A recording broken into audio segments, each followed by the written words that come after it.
I would like to welcome our guest speaker, James Gill. He's a certified Texas master naturalist with a passion for native plants. James and his wife, Sally Gill, founded Gill Garden Center and Landscape Co. here in Corpus Christi in 1978, where James spent over 40 years as a landscape designer and president of the company. James has a depth of experience planting, growing, and designing with native plants all over the coastal bend and South Texas. Since recently retiring, James spends more time gardening, speaking to local garden groups, and donating his time and expertise designing native pollinator gardens.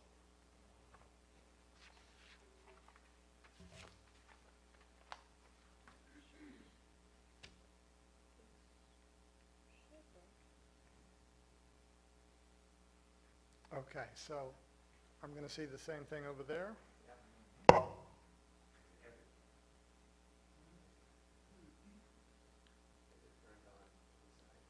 Let's see. Yes, it was.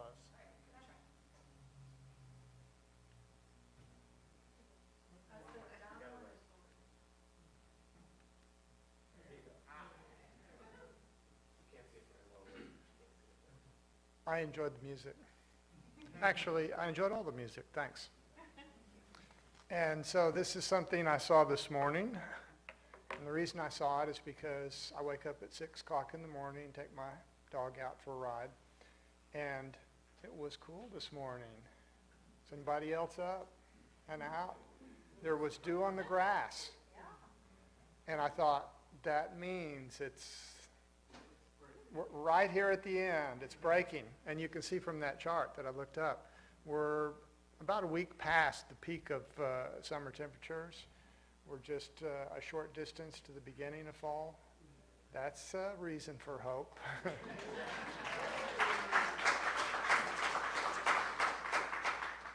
But native plants are built to take this kind of stuff. So I love, not all plants, but most plants. I love most plants, but still I got to say natives are favorite with me. And if you could see my desert willow right now, it makes me so happy.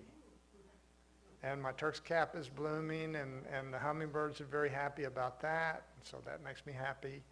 So very informal. I don't have anything planned at all. I just got some pictures that I can look at, which will remind me to keep my mouth moving. And I did recently take Social Security at the last second, 70 years old, and retired. And yeah, it's fun. Well, anybody hasn't retired yet? The first 4 months were very unsettling. I didn't enjoy it at all. It's, who am I? What am I supposed to do today? Well, I still don't know what I'm supposed to do today, but it doesn't bother me anymore. But boy, hitting 6 months, I'm all for it. I'm loving it.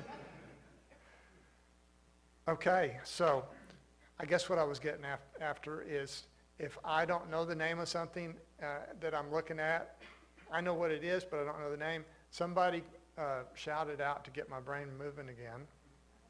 And again, since there is no set, you're not going to take us off track. Ask any question you want at any point. Ask any question. And at the end, you know, if you have generalized gardening questions, not specifically about natives, but how to water your lawn or what to do with your rose bushes, then we can do that too. Oh, wrong way again. Large trees, live oak. Okay, I used to think live oak, okay, for wildlife, it's got acorns, makes the deer happy, makes the hogs happy, makes the squirrels happy. Then 20 years after I was in the business, it took me that long to learn, they do harbor all sorts of insects, which is a great benefit for those poor little cute little birds that the numbers keep going down and down and down. But live oaks provide, well, not only shelter, of course, but which I already knew that, but lots of insects that we don't really get a chance to become accustomed to since we're not climbing up in the oak trees anymore. At least, you know, maybe they are. I'm not. But I did become intimately acquainted with that, like I say, about 20 years ago. My younger son was having acorn wars with the neighbor across the street, so you had to hoard as many acorns as you could to throw them at each other. So he had these big grocery bags full of acorns underneath his bed. Went in there one morning. There were literally, do you know? Okay, there were literally hundreds of maggots crawling across the floor and up the walls that had hatched out of those acorns. So oak trees do provide a lot of life-giving resources to birds and predatory insects and lots of other things that we don't see, that we don't know about, but they're doing their job. Okay, wrong way again. Maybe I need to aim it somewhere else. I didn't turn it off.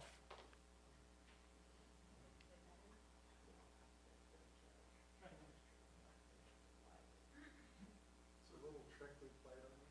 Yeah. It's okay. I could ramble without. There we go. Okay, mesquite. I think that's probably our best tree down here. You can knock it over with a bulldozer. And if you just stand back a couple of years, it's a pretty tree again. And of course, hurricanes provide plenty of bulldozers here. It always breaks my heart when I see a mesquite blow over in a hurricane. And then they go dig it out and plant a new little tree.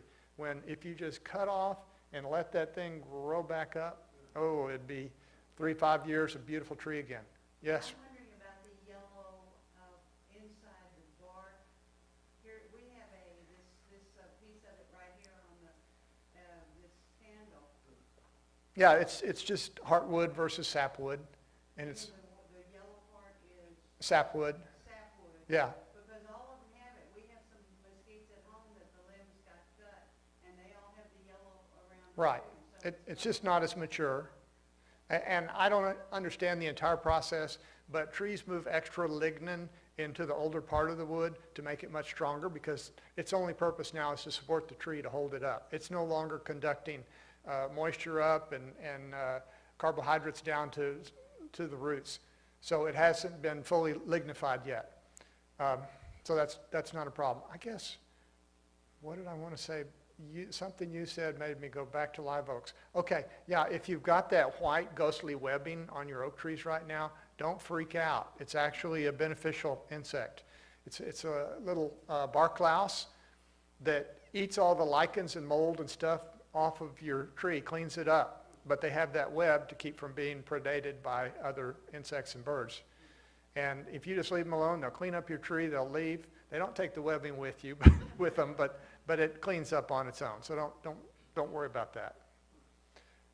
Mesquite, what else to say? I don't know. I love mesquites. And I guess that's Montezuma cypress, which is a little different from bald cypress. Bald cypress comes down, I think the farthest south I've seen it naturally is the San Bernard River, maybe. And then the Monterey oak, Montezuma cypress is the one that grows down in Mexico, Central America, and it comes up just into the Rio Grande Valley. But for us, that's really a better one. And when you think about the fact that climate zones are moving up, it's definitely going to stay and get to be more and more the better one for us. It's a little bit more evergreen than the bald cypress. It'll hold its leaves longer into the winter. It's actually faster growing because it's used to a warmer climate where it doesn't suffer the severe freezes. And I've got them at my house. Freeze 3 years ago, didn't phase it. That's not a problem.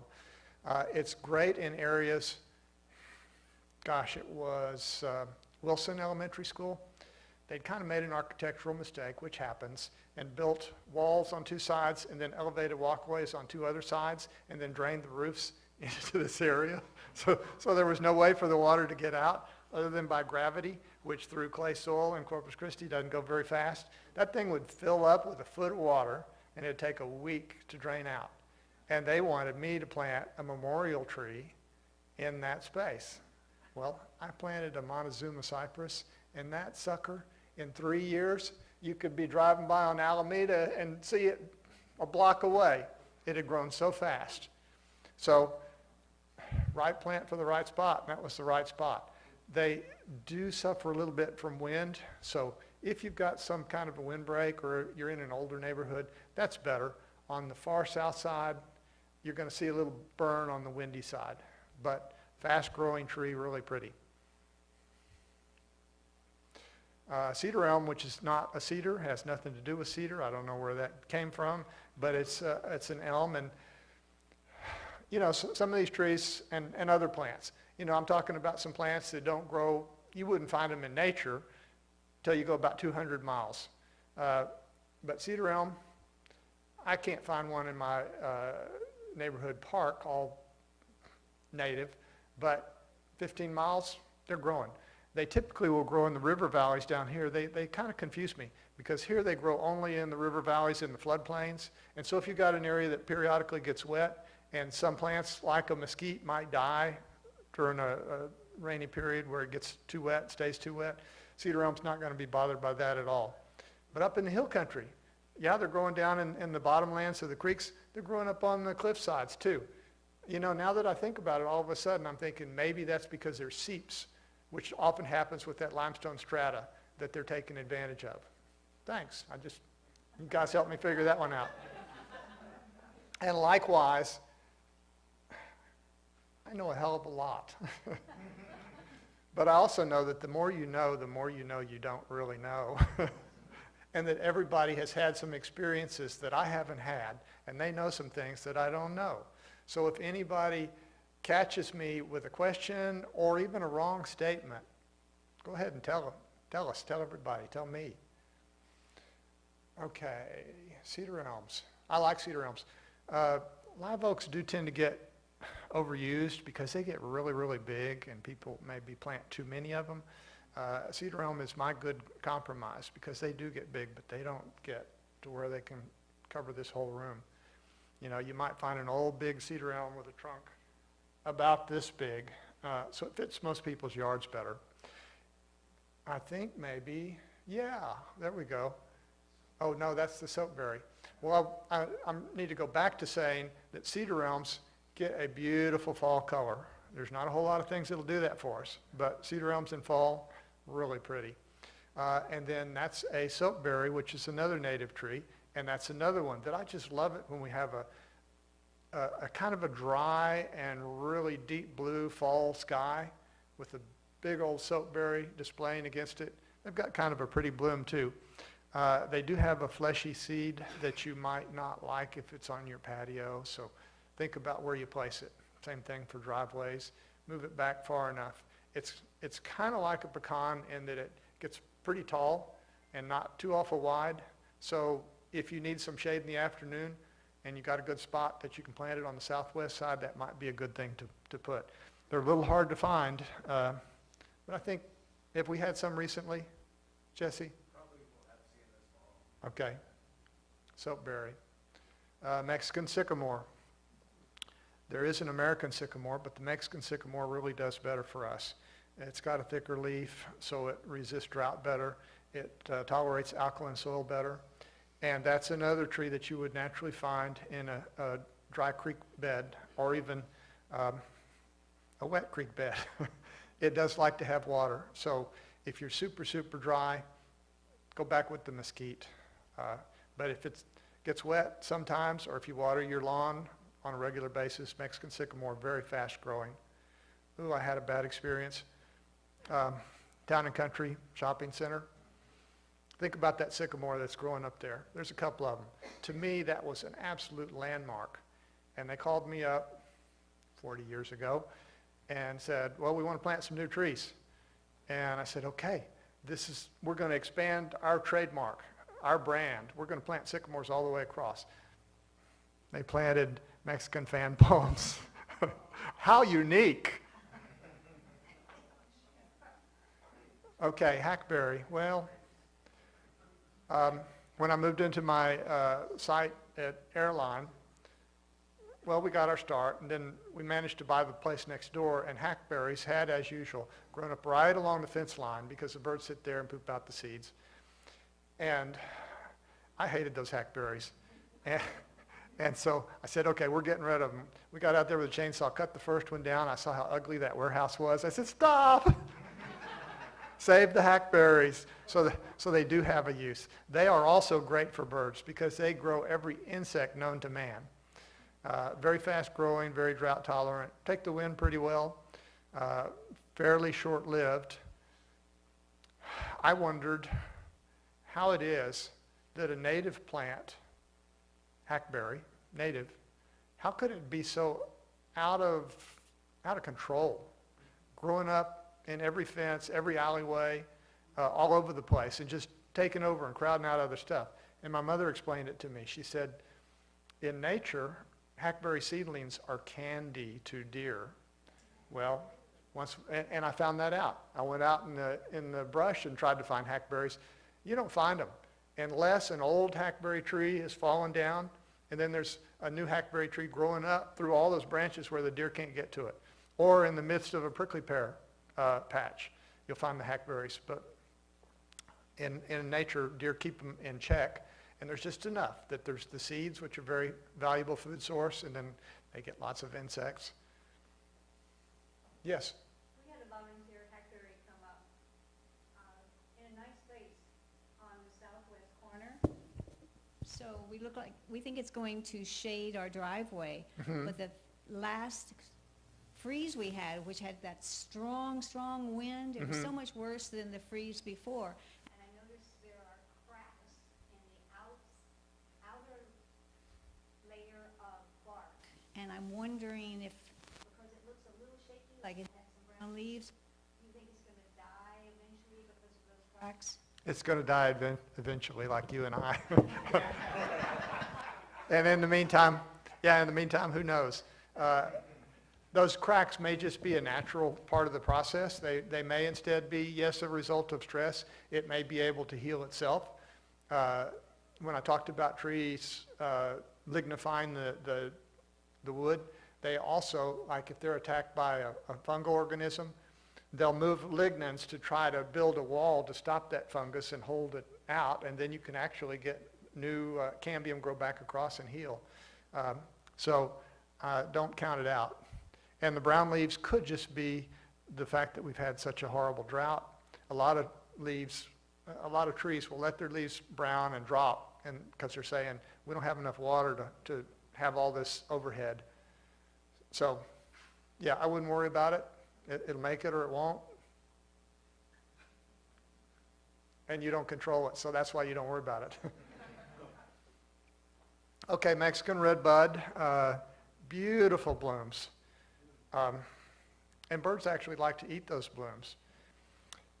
There are lots of redbuds, but in my opinion, the Mexican redbud is so far superior to any other that I wouldn't plant another variety. I'd wait until I can find a Mexican redbud.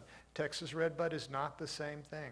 Texas redbud likes growing on those limestone cliff sides, but it's not used to the kind of winds that we get down here, the salt that we have. Mexican redbud has actually got a thicker leaf, thicker cuticle on the leaf, so it's better able to take all of that stuff. Texas persimmon, yeah, that's another one that you can find just real close. It's native, like backyard native. Delicious fruit if you wait until the very, very, very last minute. They do have to get ripe before you can eat them. I love going out in the country, and every little rock has got a little pile of Texas persimmon seeds because the coons eat them and then sit up on top of the rock to leave their mark. Beautiful exfoliating bark. And what you have to do is just kind of let it grow and then go in there and look at it and say, what can I do to turn this into a sculpture? And then carefully prune so that you get this weaving trunk and all of these branches. You would want to be sure that you don't plant it, again, where that fruit will drop right on the patio. Texas persimmon, I do like them. Yopon holly, I've got one of those. Bright red berries. Birds love the berries. These were extremely important, and still are, to migrating birds, even though we've wiped out, I don't know what the percentage is, 90%, 98% of the Yopon thickets, as the birds would fly across the Gulf and arrive here exhausted, out of energy. They could shelter in those Yopon thickets and then rebuild their energy, and we've taken most of that away.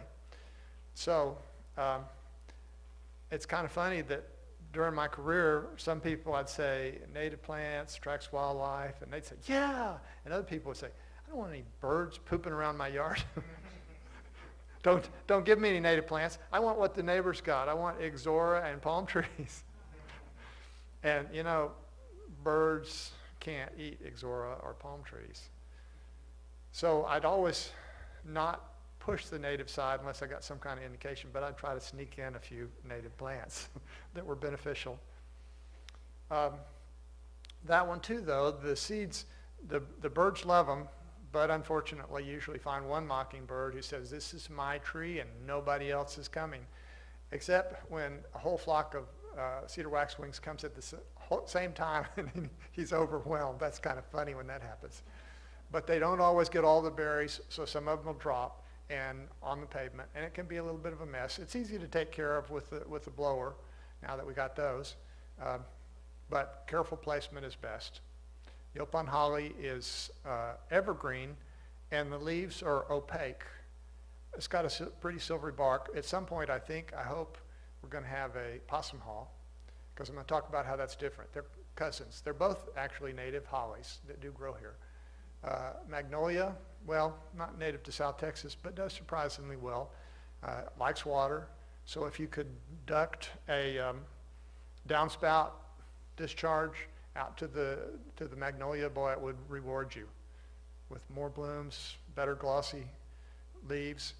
If you don't have, you know, the true native magnolia and most of the cultivars get pretty darn big. Maybe not everybody has room, but there is a semi-dwarf form called Little Gem, G-E-M, that I've got in my yard. I have had blooms, you know, the regular magnolia blooms for about a month, and it's glorious. But the Little Gem, I have gotten blooms 12 months of the year off of that. The blooms are a little smaller. They're only about this big instead of that big. So it's a great plant. Ends up, well, mine's around about 20, 22 feet tall now. Did you have a question? I was wondering about our clay soil.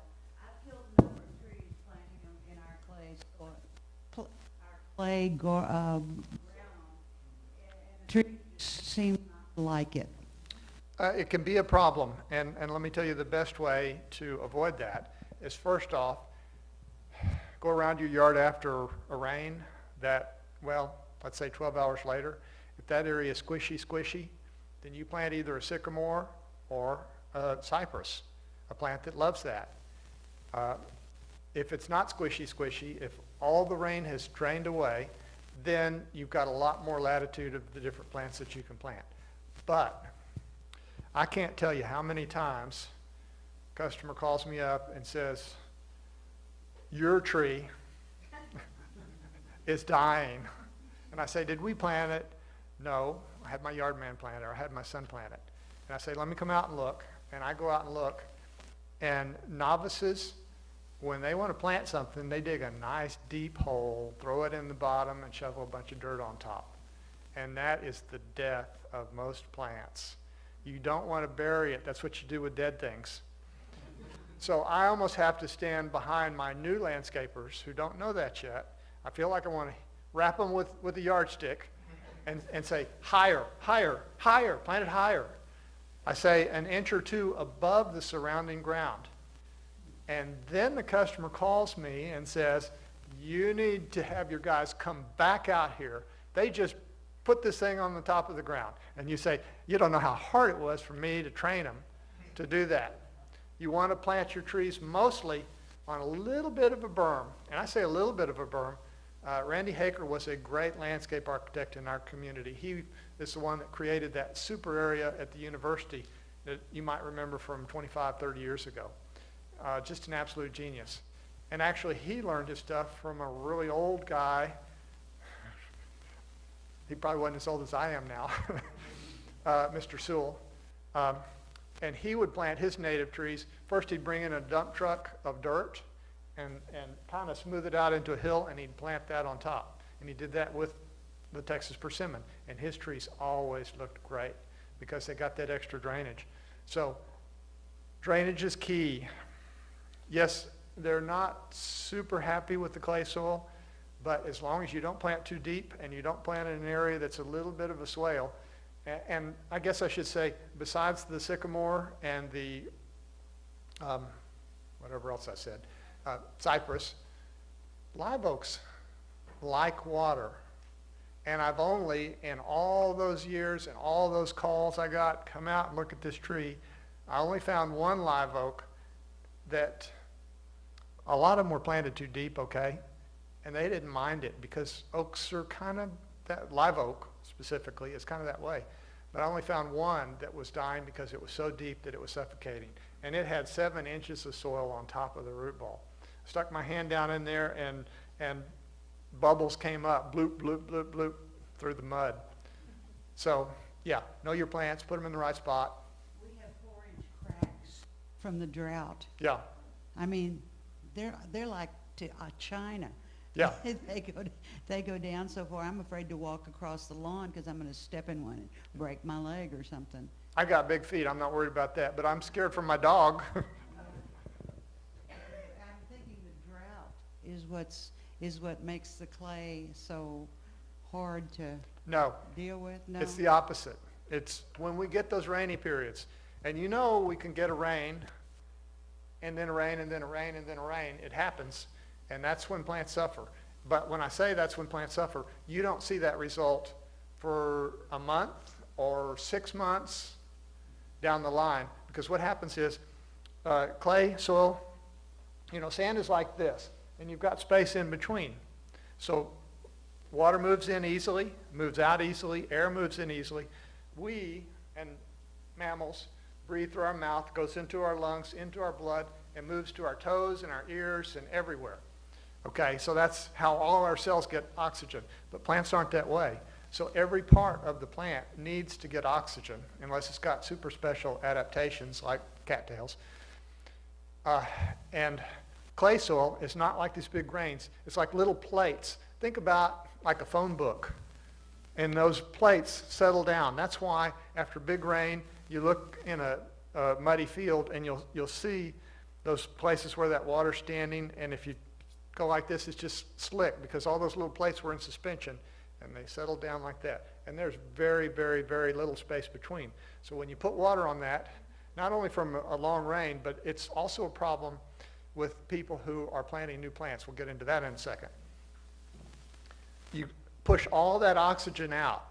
It's all been replaced by water, and it stays there a long time, and those roots can't breathe, and that's the much bigger problem with clay soil.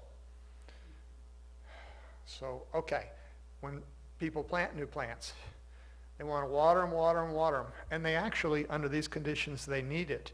But what they need is for you to only replace the water that has been used that day, and then once a week, you give that area a nice good soaking. But if you soak every day because that plant has wilted down, then it's going to try to move roots out into that saturated clay soil, and it's not going to find any oxygen, and those roots are going to die. So again, say you got what's called a 5-gallon plant, which isn't 5 gallons anymore.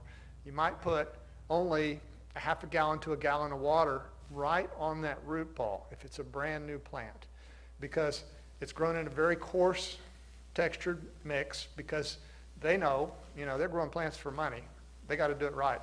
And those plants, those roots have got great aeration. And they use up that water really quick. Those leaves just pump it out. So you replace that, but don't saturate the surrounding soil. And that goes double and triple when you dig up a plant and move it to a new location. Okay, magnolia, mountain laurel. Everybody likes mountain laurels. Pretty plant.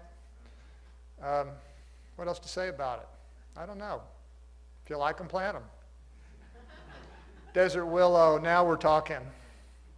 You ought to come see mine. Oh, I love it. I love it. And the hummingbirds do too. There's the bloom. Anakawa, that's one most people don't know about.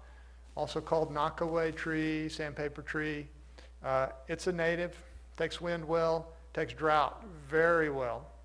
It's got a nice yellow berry that the birds like to eat after a rain, but before that comes the bloom, and the bees just love those blooms, and it's just covered in white blooms, just covered. I was leading a group of scouts down at Hazel Basemore Park one time, and the monarchs had decided that's where they were going to spend the night. There must have been 10,000 monarchs on that one Anakawa tree. It just blew everybody's mind. That's a tough one. There's the fruit. Oh, but that's another one that you'd be better not to plant it right over the patio, or else just know you're going to have to use your blower during that time. It's not a real sticky, messy fruit. Mexican buckeye, I've got one of those. Did we get a bloom for that? Yeah, exotic looking bloom. The seed is poisonous, so you have to think about dogs. I actually poisoned myself one time when I was a little kid. Little boys do the stupidest things. I was at my grandmother's house in San Antonio. She had a Mexican buckeye, and the fruits, I don't know if you've seen them, they're cool looking marbles. I mean, just, I love them. Smooth, hard. And so I filled up a galvanized bucket, just old heavy gauge galvanized bucket, and then I poured water in it. Later you say, why did we do these things? And then I took her sickle, because she had a sickle, and I chopped them all up. And, I was splashing that water over myself.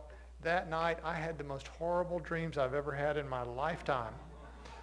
So if you've got dogs that might pick those seeds up and chew them, probably better not to do the Mexican buckeye. I've got one, and I've got a dog. So I just go out as the fruits are green, and I clip them all off and throw them away. So that's easy to do.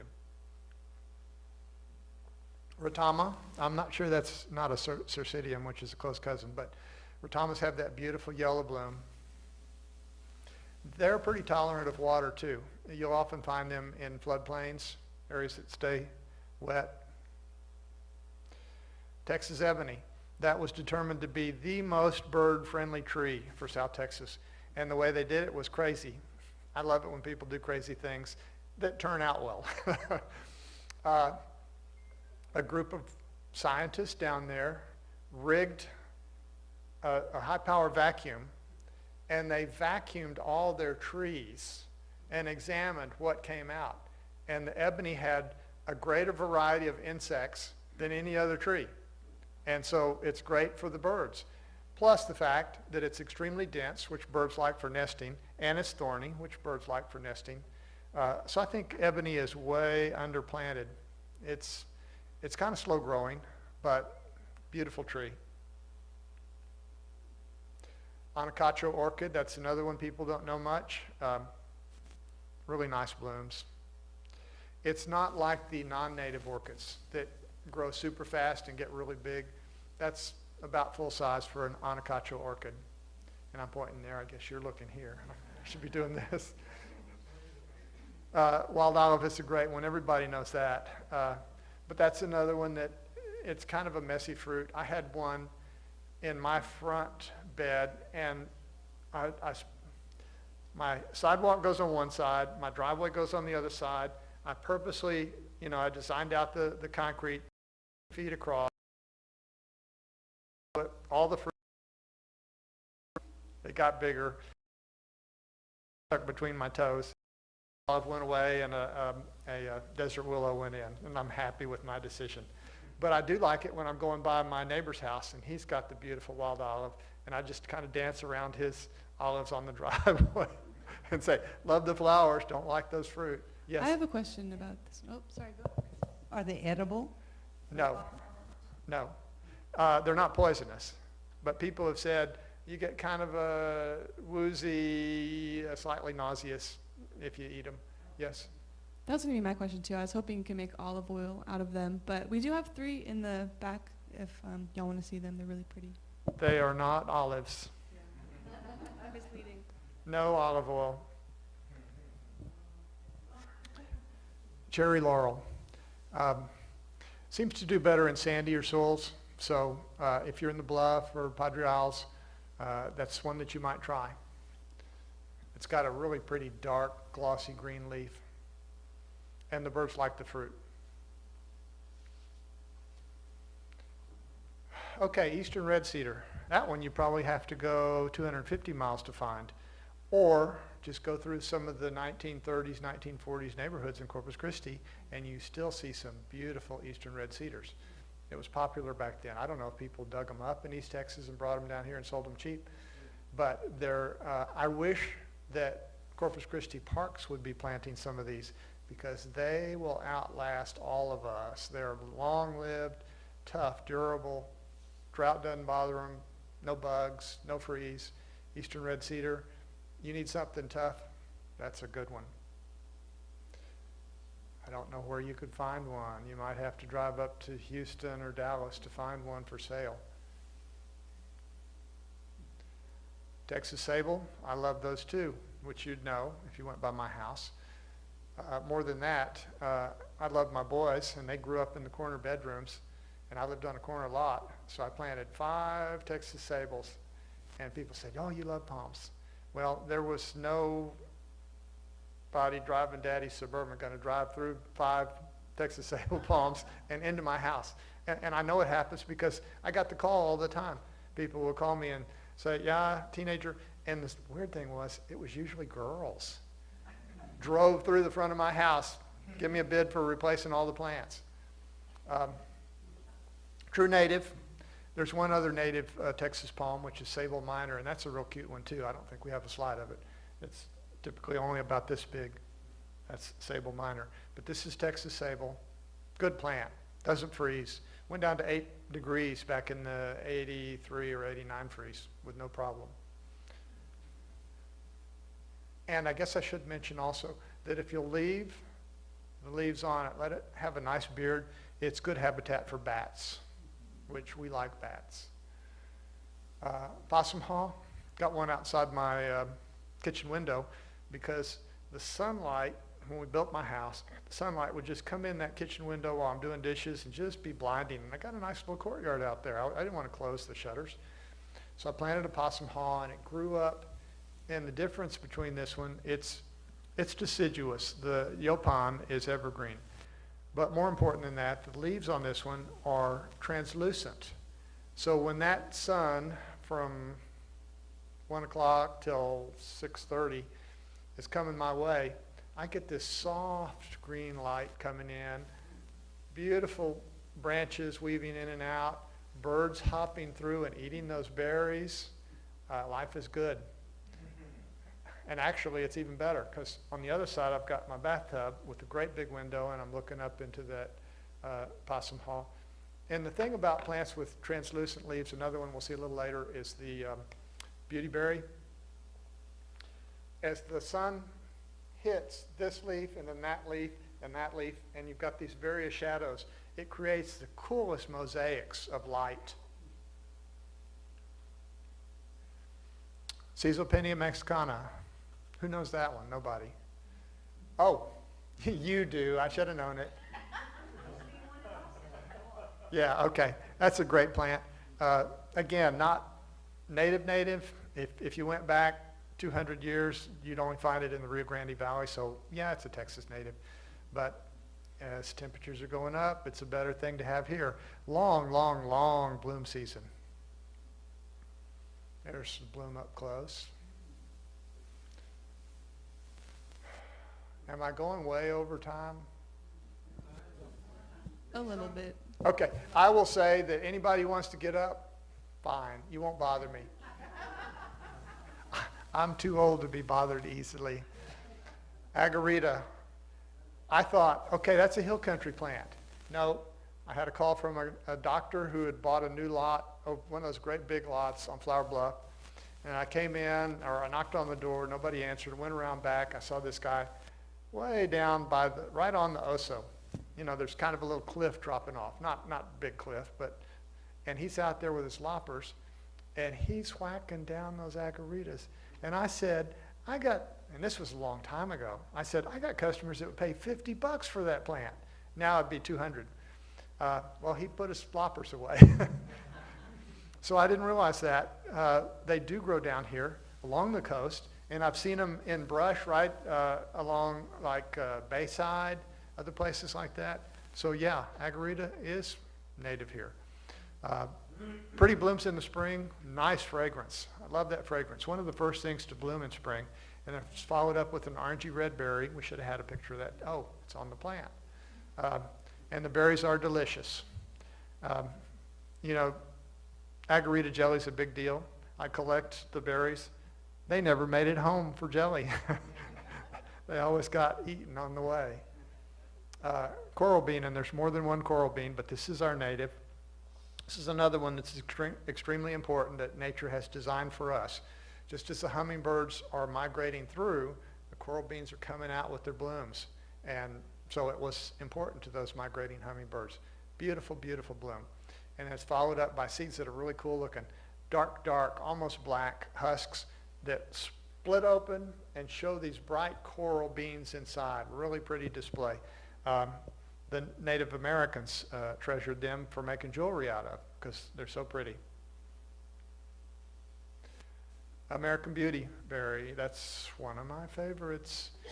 If you've got, this is in full sun, but if you've got shade, the two things that I think of first are Turk's cap and American Beauty berry. Their natural habitat is underneath big oak trees. Pretty foliage, pretty flower, although the flower is something, it's subtle. You wouldn't see it from 100 feet away, but if you're up close, it's kind of a cute, delicate little pink thing. But then the berries are the big show. They get these long arching branches that are full of clusters of beautiful purple berries. I planted them at my house, and in the first season, during the winter, a raiding party came by of ladies who must have been having some kind of party event and cut all my branches off with all my purple berries. So, if people will rob you of your berries, you know they got to be good. They are, but not delicious. People don't tend to eat them. You know, in a starvation situation you would, but no. Texas lantana. There are lots and lots of lantanas, and the birds and the butterflies like all the lantanas. The butterflies and the hummingbirds like all the lantanas. But the Texas lantana, the songbirds like also, because they make an edible seed that they do love to eat. The modern hybrids have been developed to not make seed, and so they bloom more, which that's great, because they never spend energy or time making seed. But I like the native. Tough. They are blooming right now with no help from anybody. Right through the drought, they're still blooming. Oh, the seed is poisonous to people, not to birds. So if you got little toddlers that are still eating everything, either cut the seeds off. Yeah.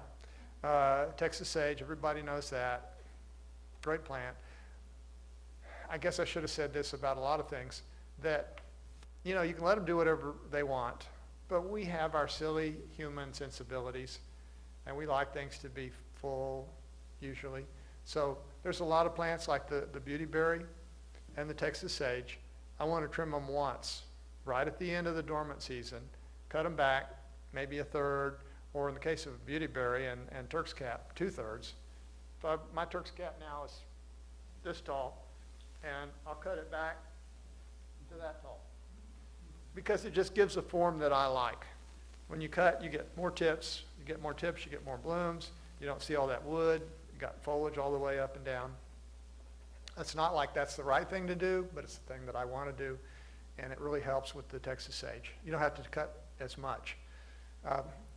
Don't plant Texas sage underneath the drip line of your house, especially, or at a downspout, because that concentrated moisture, I mean, you get drips off the roof, like today we had drips off the roof. And if you get, as hot and dry as it is, if you get that on a continuing basis, Texas sage is not going to like it. Yes, sir. Any idea what makes them bloom, or do they just do that whenever they feel like it? It does seem to have some kind of relationship to rain and barometric pressure, and another name for them is barometer bush. So they don't always get it right, just like the weatherman. Sometimes they say it's going to rain and it doesn't. But there's a relationship there, yeah. And exactly what the mechanism is, I don't know if anybody's figured that out. I haven't heard it. But yes, they do have a relationship with rainfall. Turk's cap, yeah, that's one of my two favorites. Pretty bloom, hummingbirds love it. Some butterflies use it. It's also larval food for a lot of butterflies, caterpillars. It'll bloom in sun or shade. The fruit is a little apple, and songbirds love that.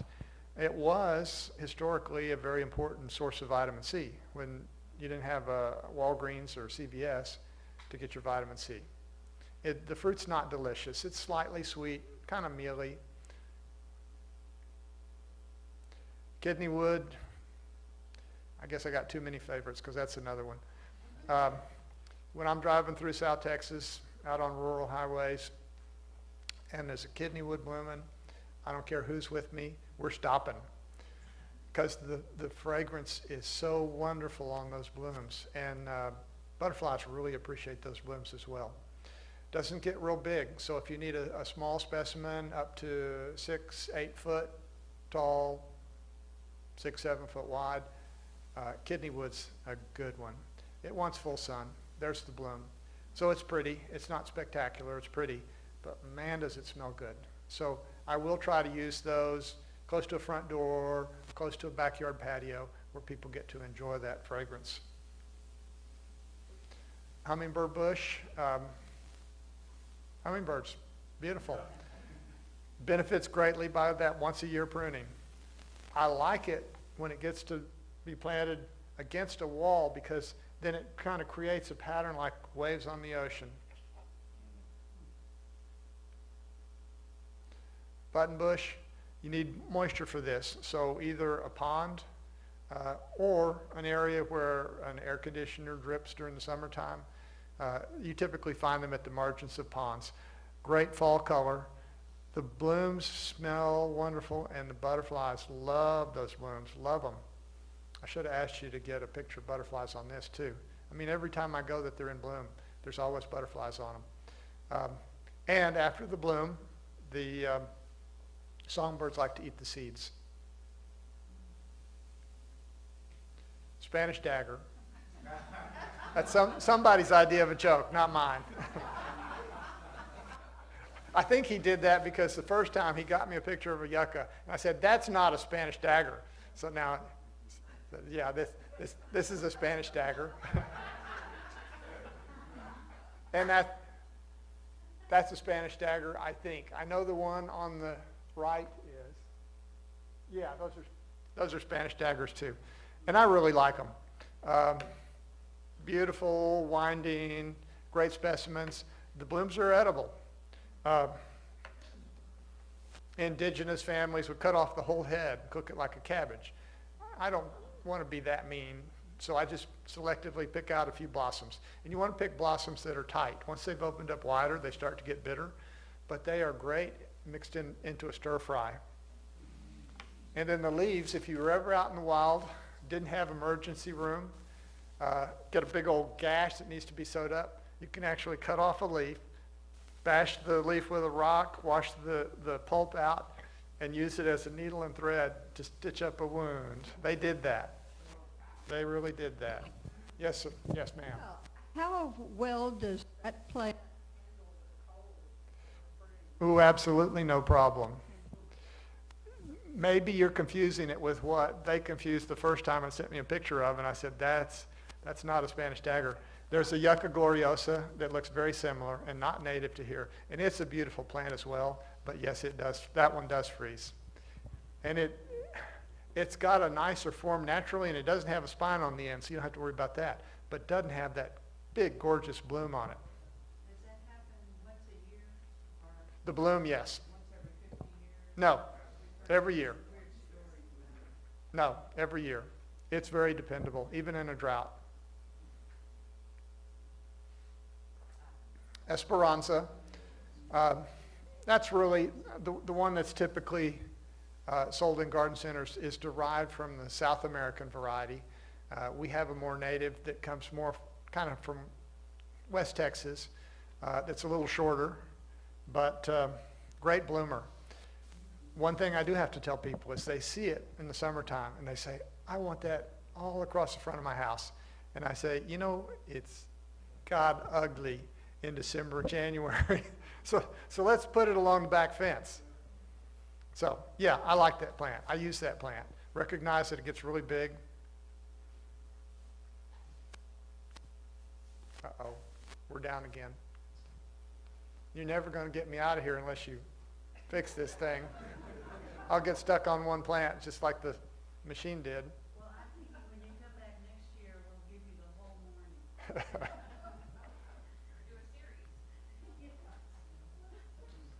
Not yet. Okay, there we go. Scarlet sage, not to be confused with the annual form that's often available.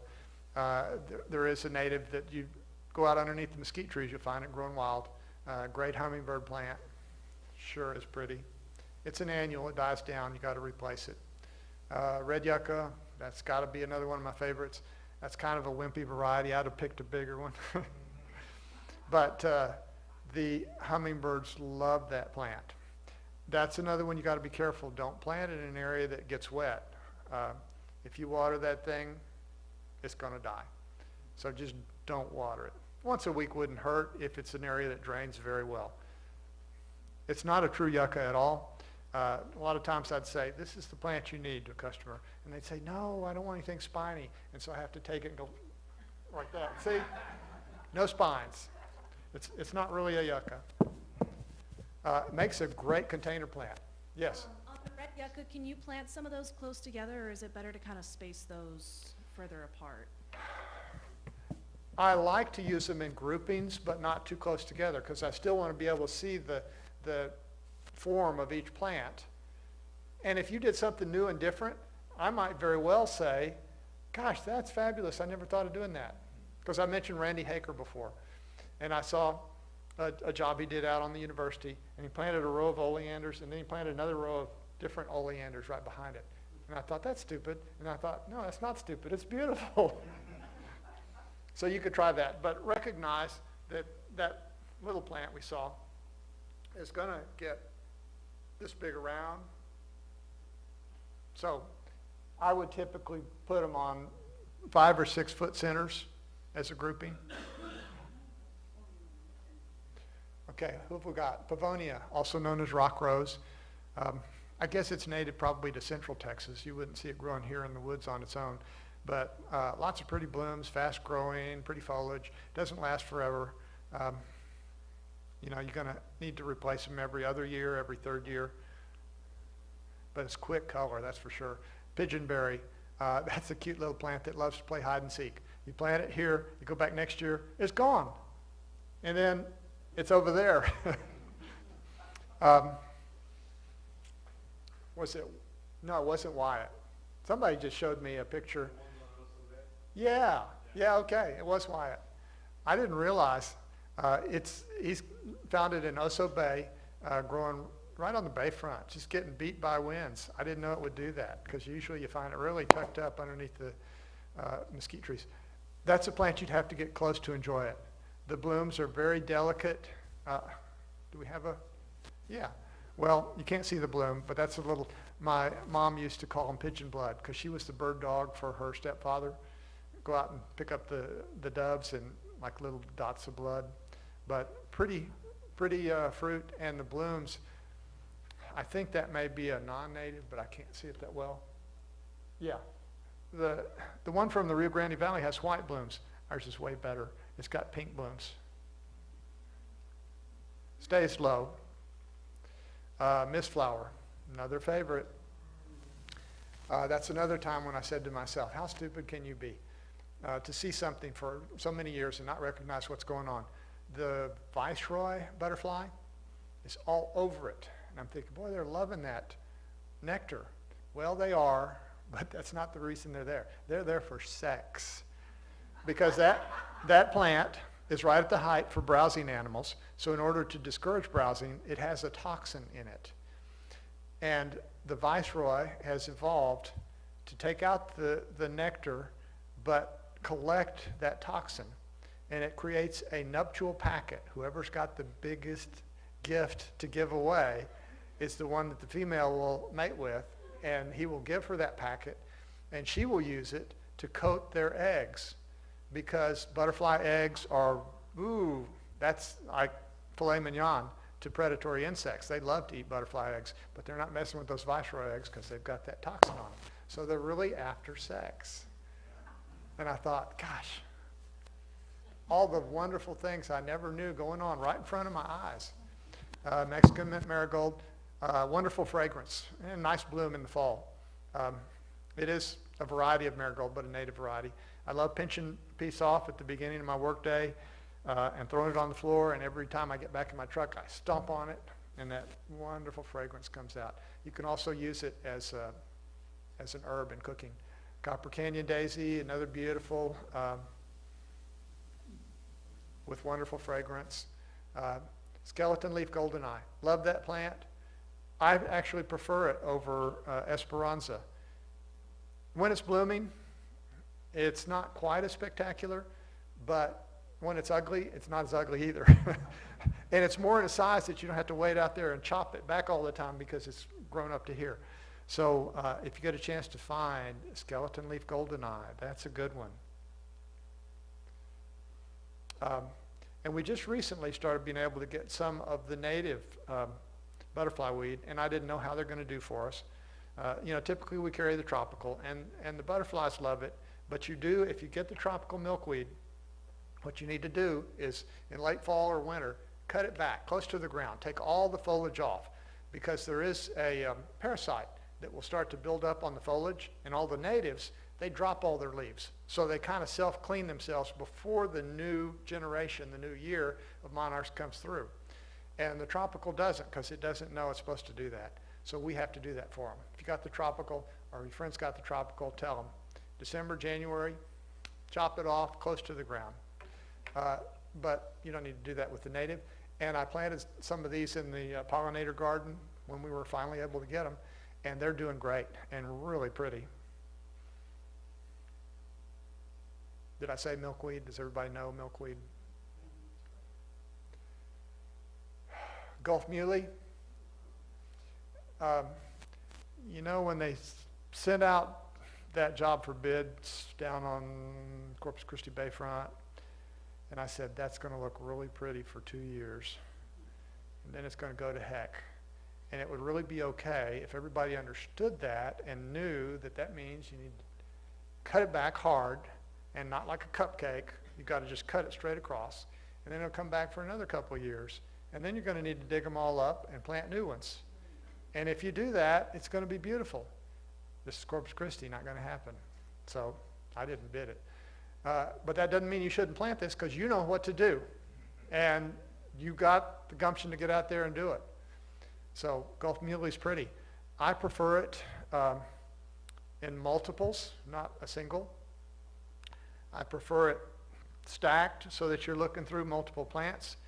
And if you put it up against a wall, you're never going to enjoy this. You need to recognize, and there's other plants like this too, that you need to recognize that the beauty is from the light shining through from the backside. So you have to think, I'm going to see that in the early morning, or I'm going to see that in the evening, because that's what you need to get a show out of something like the Gulf muley. Another plant that's like that is coral vine, because the leaves light up when they're backlit. Question? Yeah, how much sun does that need? Half a day minimum. Okay. And then big muley, that's the one I love. I got those in my front yard. Nice big plumes. It's kind of like pampas grass with good manners. Or some of y'all are old enough to remember pampas grass. I don't think anybody plants pampas grass anymore. It's a booger bear. But this guy's very easy to deal with, and beautiful plumes. Buffalo grass, I tried it for a lawn. Oh, people loved it. I didn't. We're invaded by weeds here because of the amount of rainfall we get. Not kidding. Got to get even drier than here. Virginia creeper, my favorite native vine. Bright red, orange, yellow foliage in the wintertime. And a purple berry that the birds love. Crossvine, hummingbirds,